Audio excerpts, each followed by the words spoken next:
What's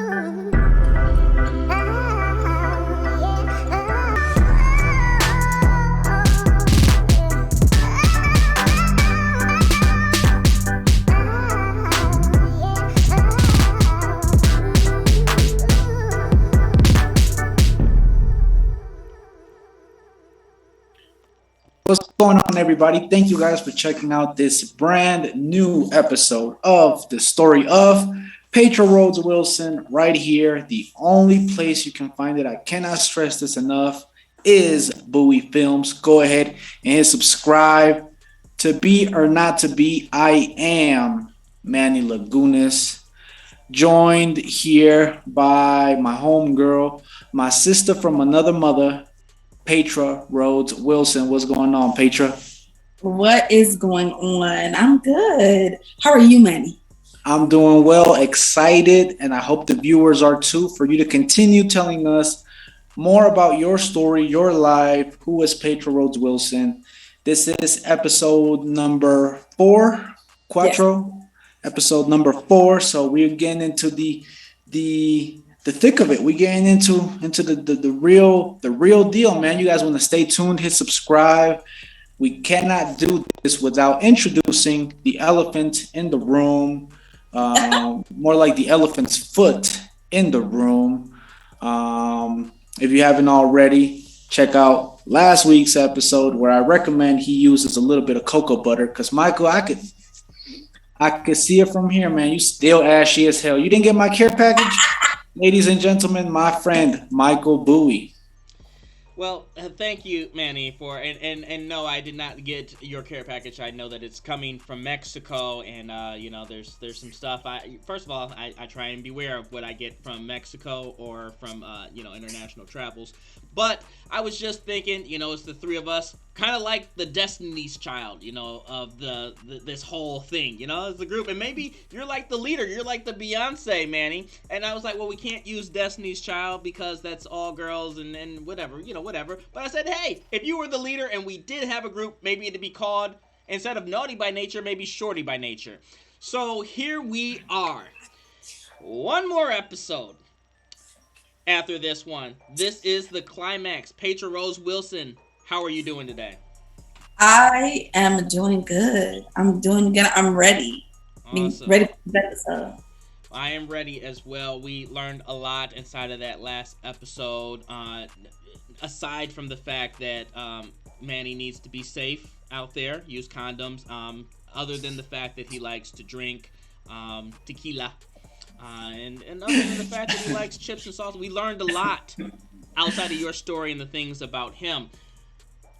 Recap for us just a little bit, because I know that last week we had some technical difficulties. Where we were at and what we were talking about. High school. It was the height and the lows of high school, upward bound, dancing. You going to Kalamazoo Central, going back to Ben Harbor, and then eventually graduating from Kalamazoo Central in May of 2003, and then in July of 2003 is when my 12-year-old cousin died in a dump truck accident. Right. And I remember that, and we talked about how that played an effect on your life, but we didn't go in depth. So how did that weigh on you? I am probably more emotional now than I was back then, because we would be together. We would be if she was still here, we would be together. She would probably be part co-host to any of my content. I'm a content creator. She would be just part of my life in general. Okay, so she would just be in my kids' life. She would just be in my life. She would be around.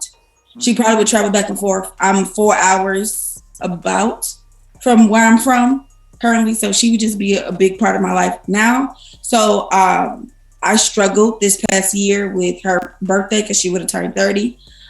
So I struggled a lot, because 30 is a big deal. Like, turning 30, most people do something drastic. She turned 30. And so I struggled. Yeah. You want to know what? Man, no, I was just going to say, what did you do and celebrate, Manny? How did you celebrate when you hit 30 inches? Call. Damn it, Michael. I was going to say, do you want to know what Michael did when he turned 30? He aged like fine cheese. But you know what? That's neither here nor there. I want to know, Petra, what the people want to know is how exactly tight, how tight were you guys back then before your cousin passed away? You mentioned that she would be part of your life now and everything you do. But how tight were you guys back Part of then my before life she passed away? now. We looked almost identical. Like we looked, even we were 5 years apart. So she was born in 1990, and we looked very much alike. My oldest daughter looks like her now. Like she looks like her. Reminds the things she says look like her. We were very tight because our parents are really tight. So her mother and my mother are siblings. They're number 3 and number 4 in the lineup of children. Okay. They were really tight, which made us really tight. So, and I talked about my sister cousins. They were my uncle's kids. He's the oldest, and so they lived normally in another city. My cousin Shay, we always lived by each other. Always. So yeah, it was very. It was. I don't think I've ever shed a tear because, like I said, it was a sense of relief that her not being alive. Like I said, she went through a very traumatic childhood, from sexual assault to her father passed when she was 6 months old, so she never had her biological father. How he passed, I don't know. And then just, a lot of men in and out. She was a obese child, so when she was 12, she was probably the size I am, if not bigger, at 12 years old. Now I'm 36 and have had 3 kids. So she could take care of herself at 12 better than most adults could.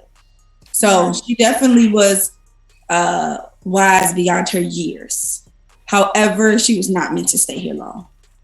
And I truly believe that. And what events were kind of happening during that tenure of time that you lost her in your life? So after that, I hit up. I'm not gonna say it was like I was like pew. And I didn't realize that until years later. Probably within the last maybe 6 or 7 years, I didn't realize that was like I went on a heavy downfall. I started smoking marijuana. I started clubbing and all this. Like it was just bad. Drinking heavily. And I wasn't 21 yet, so wasn't able to drink. Hanging with the wrong people, or as in men wise, my selection of men was just terrible. It was terrible. And so once I turned 19, I was not in college, or I should say, I tried college for a semester or 2, and that didn't go well. So even though I did well in high school, where did you try going to college? I went to Kalamazoo Valley Community College, and that did not go well because I felt like I was in high school. A lot of people I went to high school with from Benton Harbor and from Kalamazoo, because I went to both. Yep. Were there, and it was like it was like secondary high school, and I couldn't. It was disgusting. That's how I felt. I was like, I cannot deal with this.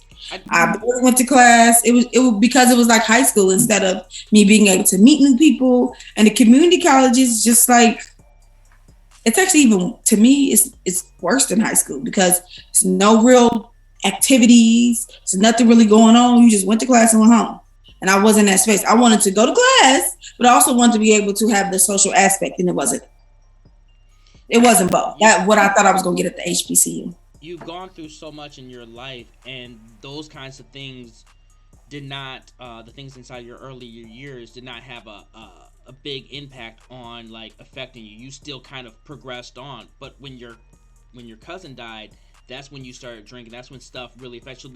That moment, out of everything that you've been through, and you've been through a lot in your entire life, that was that moment that really kind of changed things. It really affected you mentally. It caused you to kind of go a different path. And so, completely different path. Yes.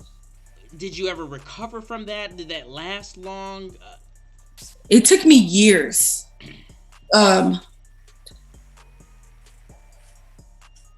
3 or 4 years to recover, to kind of get to a place where, okay, That's recovering, or that's like in that stage. uh, so in the stage that was about a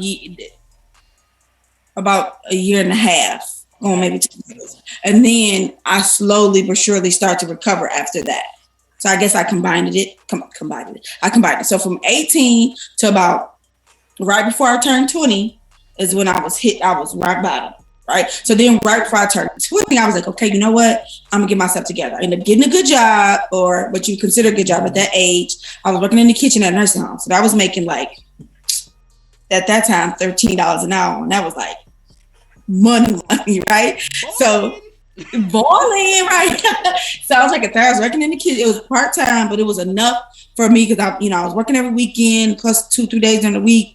Like I was making decent money. So I was okay. I'm gonna give me an apartment.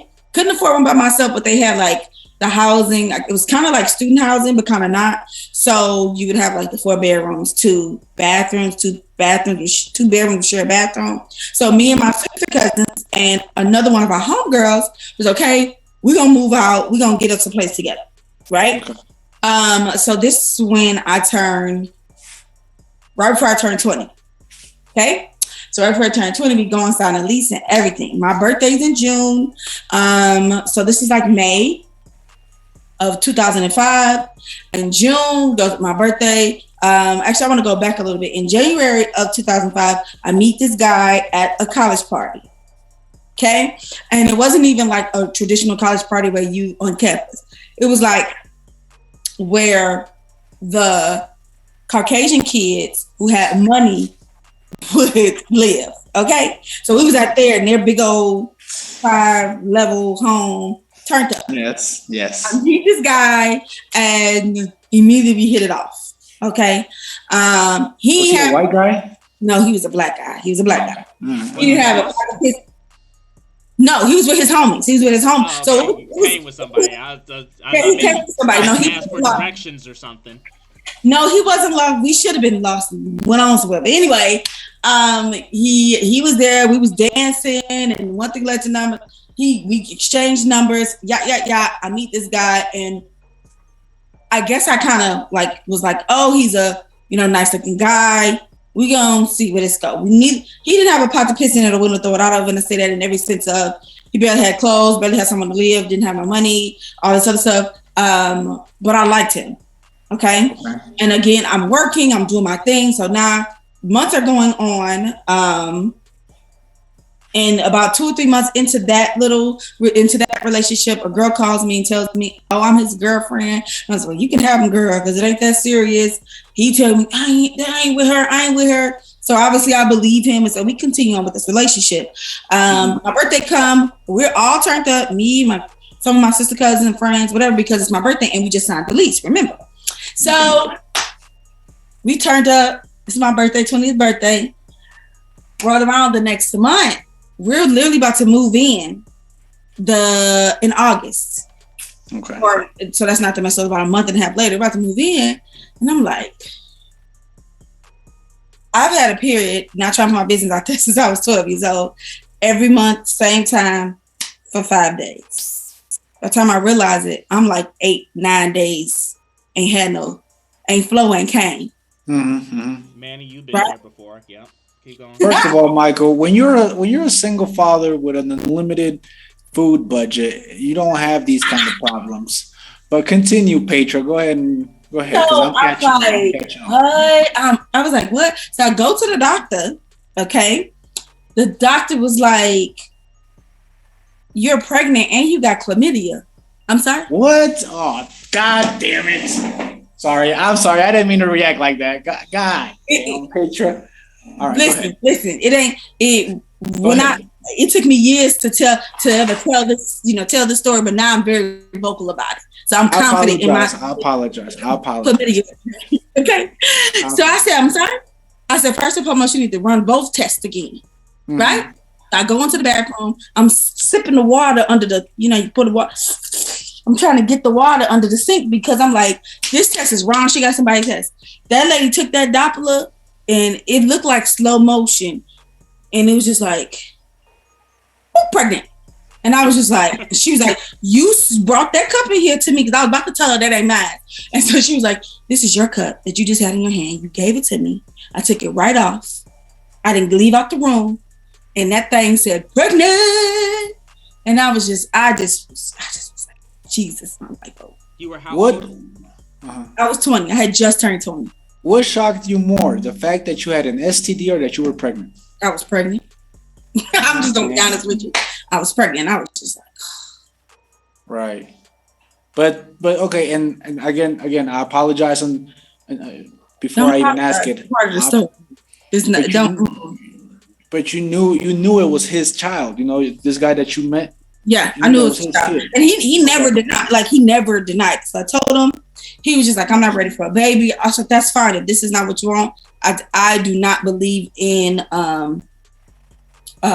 terminating life. So that's my choice. Okay. And so I was just like, so I'm gonna have this baby. At that point, it was like a light bulb. I promise you, it was like a light bulb. That within that week or two, I got a second job. I started working at another nursing home on the days off that I wasn't working at my main nursing home job. So I had everything I needed to move to my house. And then I moved into the apartment. Okay, so the apartment was not far up the street from where I worked, my main job. So I didn't drive. I didn't have a license or a car at that time. So I would walk. I walked to work every day. And you were in Kalamazoo at the time? I was in Kalamazoo. So now I'm in Kalamazoo for good, which we didn't say. So I stayed in Kalamazoo. I'm walking to work every day. I knew how much my rent was. Every check I got, I would split my rent in half. Every check, everything I needed, I had. Okay, during the process of my pregnancy, I got to the point in seeing the mannerisms of my child's biological father, and I was just like, I do not want this for him. So I didn't tell nobody, but I contacted the adoption agency and speaking to the representative, and I got my booklet in the mail. And how they send it to you in the mail blank with just your name on it. So it's blank, you just got your name right here. So there's no name, like who it came from. And she told me that's how it would be or whatever. And so you open it, it's a booklet of all the families. I had chose, because my child's biological father was brighter skin, I chose like a mixed family because I wanted him to be able to fit in. So I chose a mixed family and I was solidified on that. I was giving my child for adoption. And I was okay with that. So you gave up your child for adoption. My son is upstairs. So you so I couldn't go through to. I picked out a family, right? You're in Partra. Okay, go ahead. Yeah. I picked out a family. I was ready. And then I just couldn't do it. I was like, I'm going to get there, and then this family going to prepare themselves, and then I'm going to tell them they can't have this baby, and that's not fair to them. So I was just like, I contacted the lady. She was like, I just want to let you know I really appreciate you, because what happens, a lot of young women, they get to the hospital and they see, like, look at that baby and they can't get that baby up. And now this other family is upset. You know, they go through a loss. So I went on, during my pregnancy, my child's biological father got beat up and got his face busted. And I had to go to waddle to the hospital. The list goes on of the stuff, one thing after another. Okay. But before you get into that, though, because I have a question. So obviously this is not a question that, I mean, I guess you can answer it for now, right now. But back then, did you feel you were making the right choice? I did. By not giving him up? When I decided not to give him up. You decided not to give him up. I did. I said, I'm gonna make this work. I'm gonna make this work. I'm going to be the best mom that I can be. I also said I would never have any more children. So then why did you decide to give him up in the first place? Why you talk about your baby daddy's mannerisms, but honestly, I'm gonna be honest, this may sound weird. I was being selfish. Like, for me, like I was being selfish to myself, like, okay, you know your baby daddy ain't nothing, so you need to get this baby not ain't nothing, but he's not gonna play his part. So Sure. excuse my wording. He's not gonna play his part. So I'm gonna give this baby to somebody that can handle it. The reality is, I was being selfish for myself, like, because I didn't want to be a baby mama. That's what it was. I didn't want to be that. However, once I made the decision not to give myself, I knew that was the right decision. I knew 150% that was the right decision. Okay. 150%. And I never. Go ahead. No, it just sounds like you got a lot of your mom in you, because your mom made whatever she did, whatever it took to take care of you. So it sounds almost like you got a lot of her in you.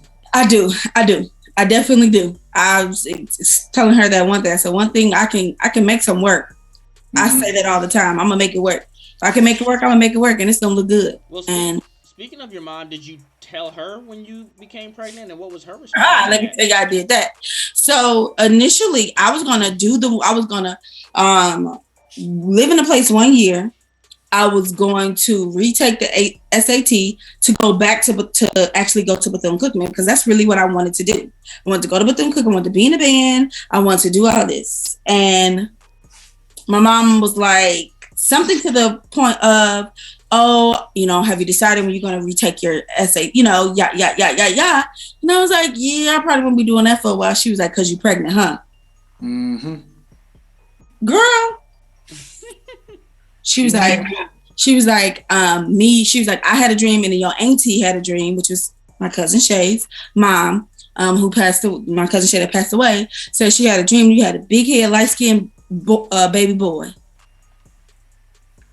I had a big head, light skinned baby boy, and I probably was like 3 weeks pregnant. Dionne Warwick out here doing it. That's common for especially my mom, and I felt like they know when you're pregnant, they know all that. So, and that's what I had. I had a light skinned, big head baby boy. And my pregnancy physically was well, but the relationship was traumatic. From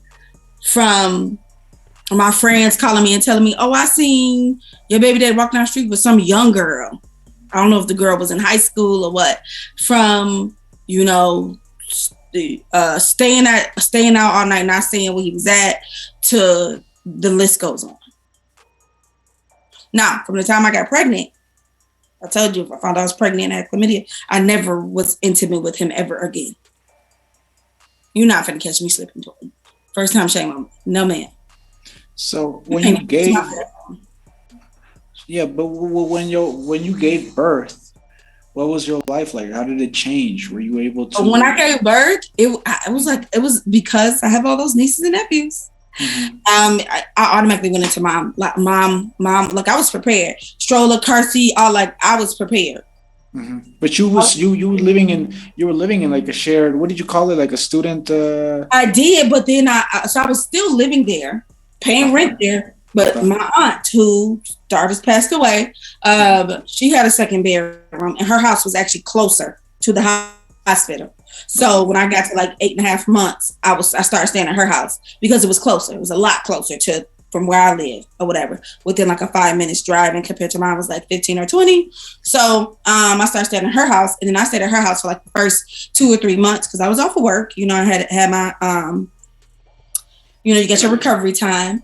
By the time my baby was 3 weeks old, my son's biological father went to jail for like a month or so after. What he went to jail for, I can't even remember, but he went to jail. Mm-hmm. At that point, another light switch in my hand. I was like, okay, the job that I'm working at is probably not going to last me too long. I need a job that has more financial stability because I was only working part-time. So I have more financial stability. I said, so once I'm back off maternity leave, I'm going to find a new job. I literally found a new job on the first day back from my maternity, which was my 21st birthday. Nice. So I found a new job after I go through all the paperwork and the physical. It was at the hospital. And I worked till I couldn't. I started working at that job. I was able to pay. I had a village. So I had my sister cousins who all lived there. Terrell was like, he would go from my older sister cousin for like 4 or 5 hours, go to the next sister cousin 4 or 5 hours, to the next sister cousin, then back to me, and I would have them like that's how the circle went every time I worked. They helped out. My mom helped out because at that time my mom was in Chicago with my grandfather because he was ill. And then we kept doing that. We kept doing that. Now I did allow my son's biological father to watch him while I worked, but my son wouldn't barely get a bath, all these other things. And I was just like, you know what, this ain't gonna work like that. Now we were, I guess, call ourselves trying to make the family work, but that didn't work out. So once my son turned 8 months old, I get contacted by this girl telling me that she just had a baby by my baby daddy. No shit. Mm-hmm. And I was like, I'm sorry, who? Yeah. Who baby daddy? Right. By your baby daddy. So, he had a baby on me when my son was 8 or 9 months old. And my dumb self decided to bring well, if you're I'm going to help you. Mm-hmm. It's not funny, but it's funny. I'm going to help you take care of this baby that you done had on me. Right. You bring the baby over here, the baby come over here. Woo, woo, woo. Obviously, she ain't gonna let her baby come over, her newborn baby come over here. She don't know me. Right. So, my son turns 1. And that's when the stuff really hits the fan. He calls himself trapping all night. Never sold a thing in his life. Trapping all night. I asked him, I need the $60 for my baby birthday cake. Even though I had the money, I was working hard. Did you understand me? I was working hard. Yeah. January 1st to March 21st, 27th. My son's birthday is March 30th. I worked every day, 12 hours a day, because I was gonna make sure my son had the best first birthday. And I asked him for $60. He trapped all night, quote unquote. Gave me $22. $22. Sir, but I had the money. I said, you know what? Forget about it. I bleached his clothes right on my steps. Took the top off the bleached his clothes. You can't even go to the party. You're not even going to show up. Your friends will be there, though. Jesus Christ. Yes. At that aspect, I didn't see him for a few days, and then he tried to catch me outside and fight me. So we're boxing in the street, and my son is in the stroller on the sidewalk. He don't know that your mama is Evander Holyfield? He does. So at this time, my mom was in Chicago, right? And my grandfather is not doing well. So from that aspect, I come up with another plan. I was like, okay. I did tell my mama that. I did tell my mom. So my mom and my other uncle come up and they house sit for me. They house sit for me because they was waiting for him to come back. Right. And he never showed up. He never showed up. And so my mom came for my son's birthday, and then within a few days, my grandfather ended up passing away. And so my grandfather had specific rules when he passed away. I want a funeral, cremate me, get my apartment empty, and y'all live on your life. I'm old. Ain't really much for y'all I can do. Y'all got, what y'all, I got what y'all got. I got what I want y'all to have. Y'all have that. And we're going to move forward. Okay. So there was no whole elaborate funeral repast or anything. It's what it was. We knew that. So, we went through that.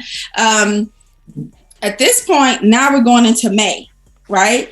And so so now we really into one minute we together, next minute we boxing, right? So we call ourselves getting back together, but I catch him on the phone with the baby daddy at the baby mama 3 o'clock in the morning.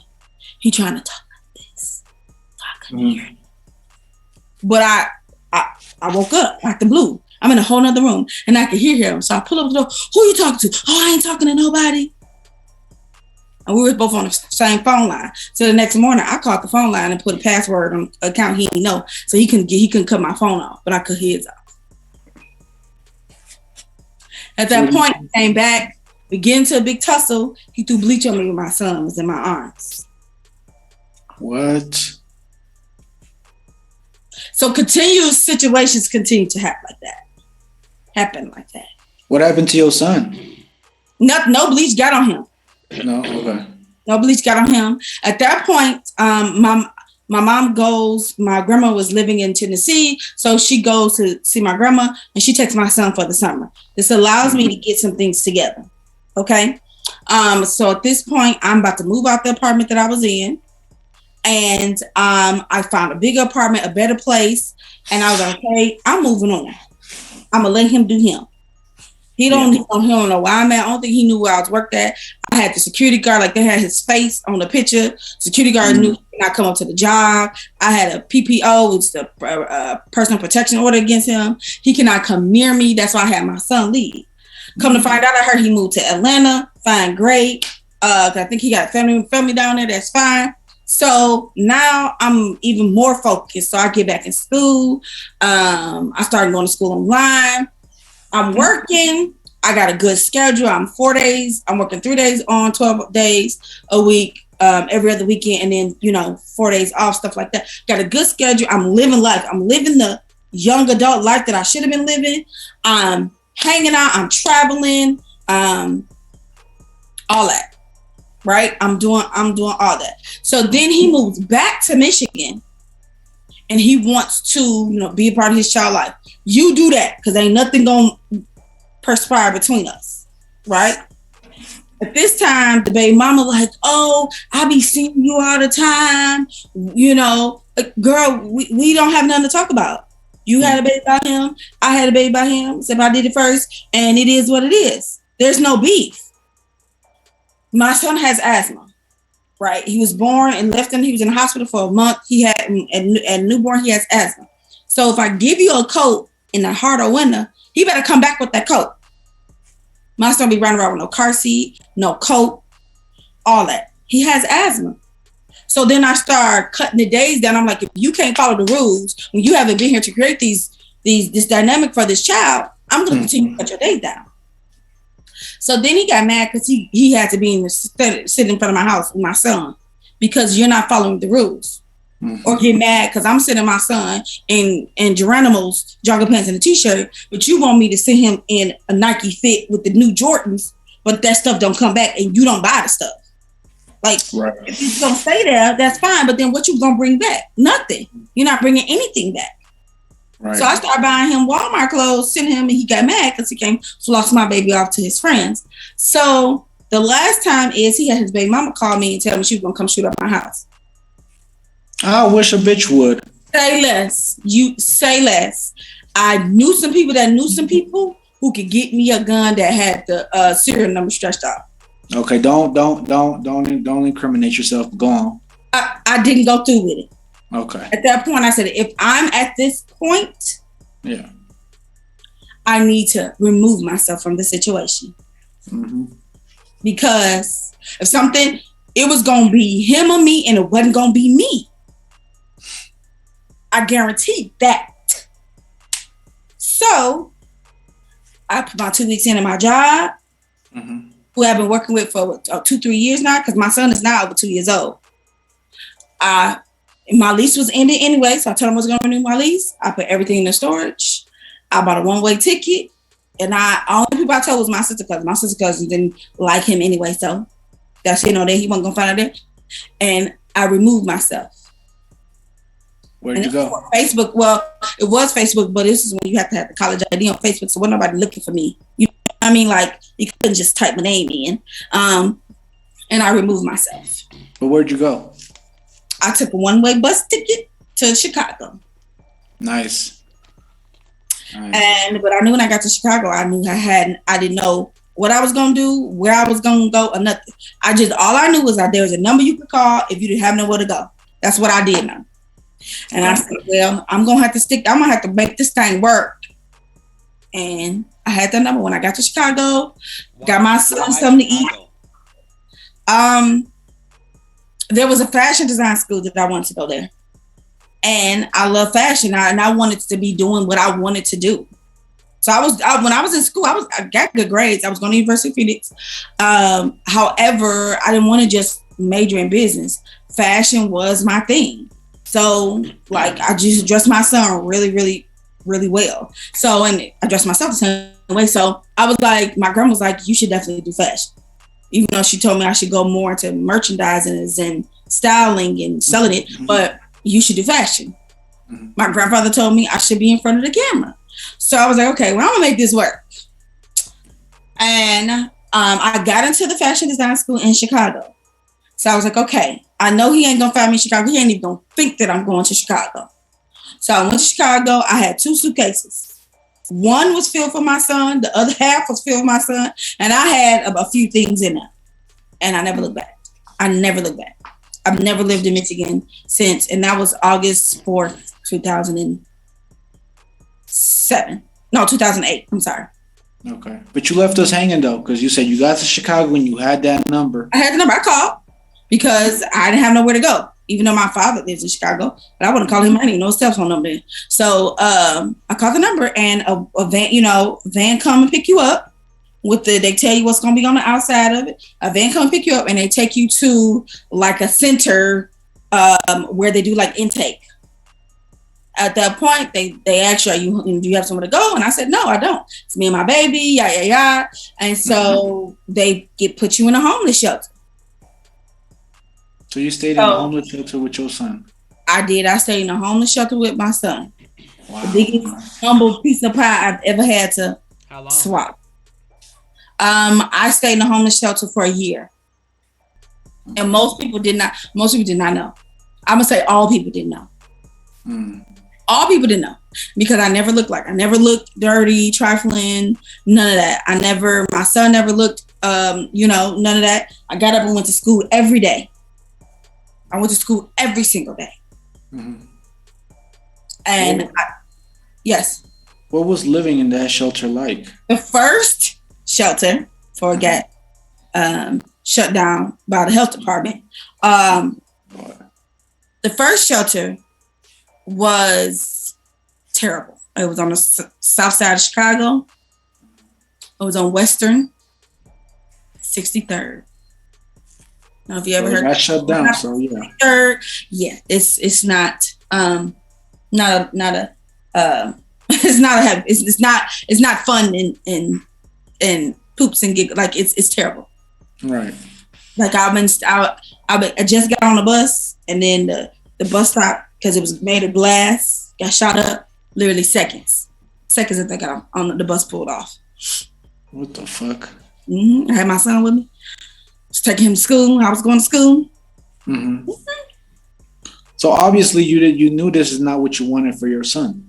It's not. So it was literally a blessing that it got shut down, because it had no heat, and it was November. It had no heat. Okay, yeah. In the shelter, and we were in the basement. In Chicago. Yeah. It had no heat. You hear me? And they came and shut down. Then they took us all the way out to the hundreds. And then this particular place had rats and roaches.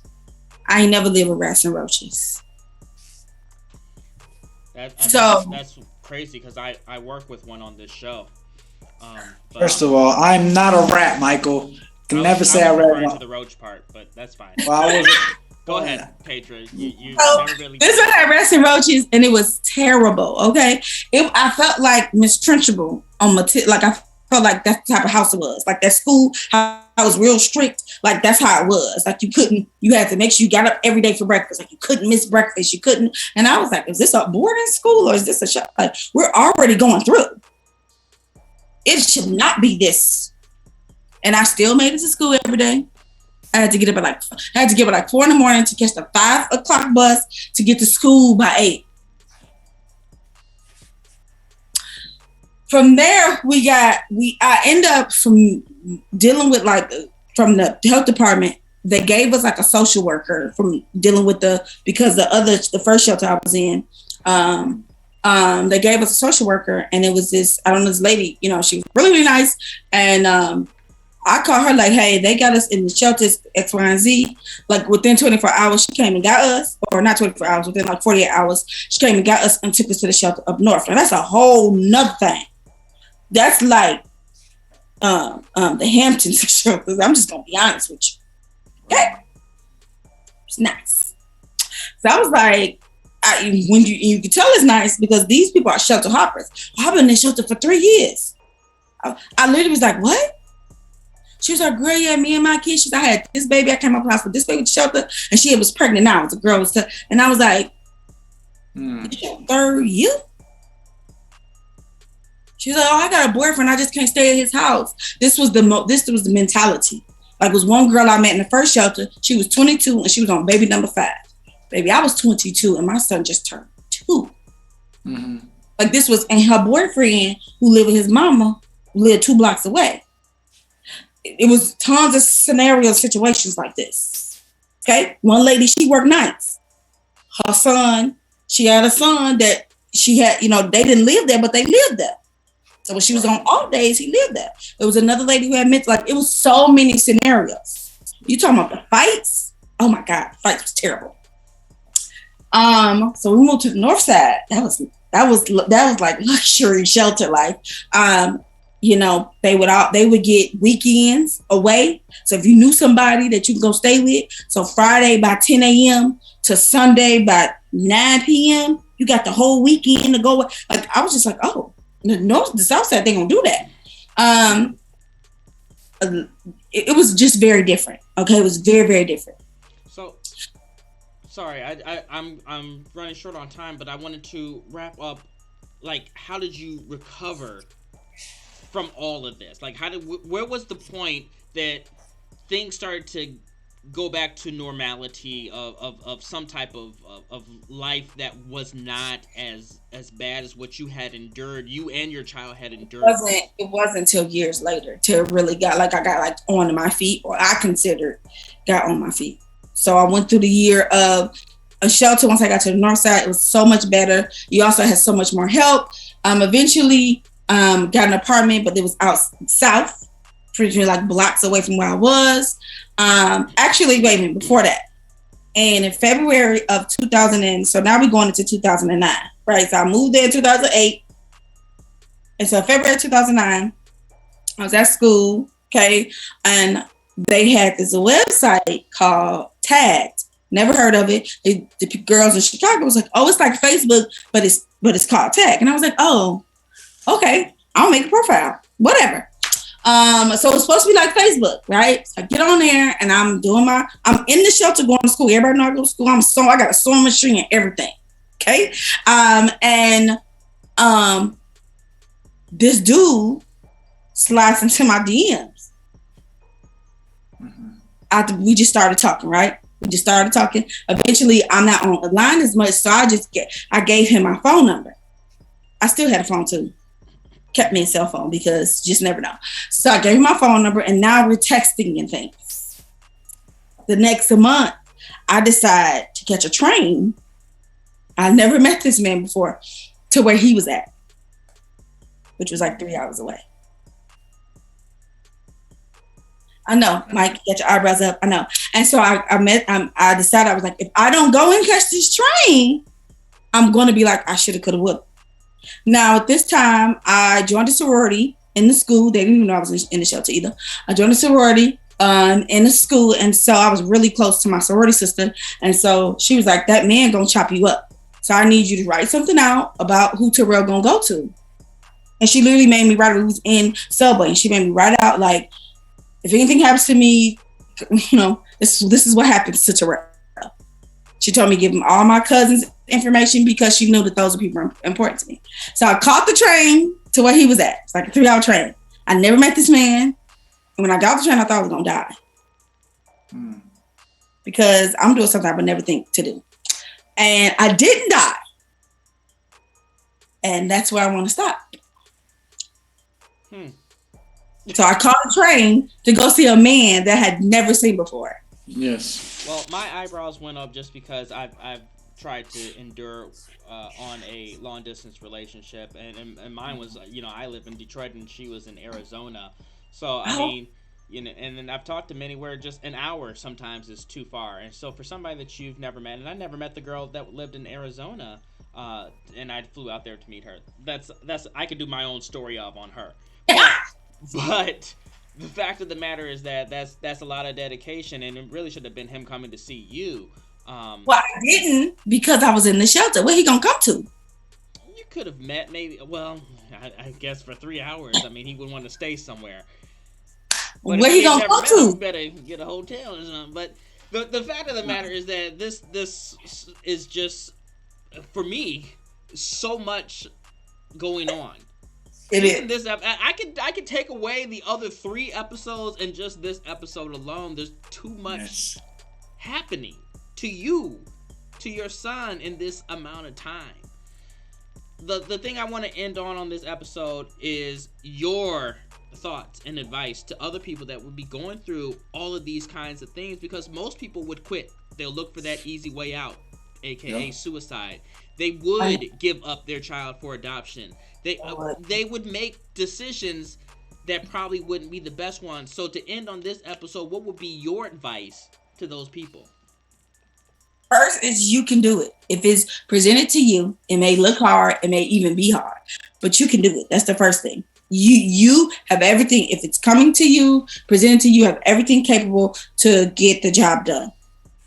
Just got to figure out what those things are. Secondly, go. Pack your bags. Go. Your family going to be there. The people you care about most, if they really care about you, they going to come see you. Pack your bags, get up and go. If you got to sell everything, if you got to put everything in the shelf, in the storage or whatever, go. Do it. Because there's so much more life out there outside of, your where you were raised at. It's so many great things I experienced in Chicago. Even though I left there when I was 7, I was an adult when I came back. So there's so many things that I got to experience. So many people I got to meet who, eventually became a part of my life now at 36 years old. I went to Chicago, moved back when I was 22. So if a situation like my situation, endure it, because it definitely has made life so much better. I would do it again to get to get just a piece of what I have now. I would do it again any day, 10 toes. It's funny that you say that, because it's like they say, it's not the destination, it's the journey. And, Correct. I can't even tell you. I want to reach the we all want to reach that destination in terms of success or where we want to be in life, but be grateful and thankful for the journey that you endured to get there. I want to thank everybody for tuning in. Please don't forget to like, comment, subscribe. Petra, thank you for being here on the show.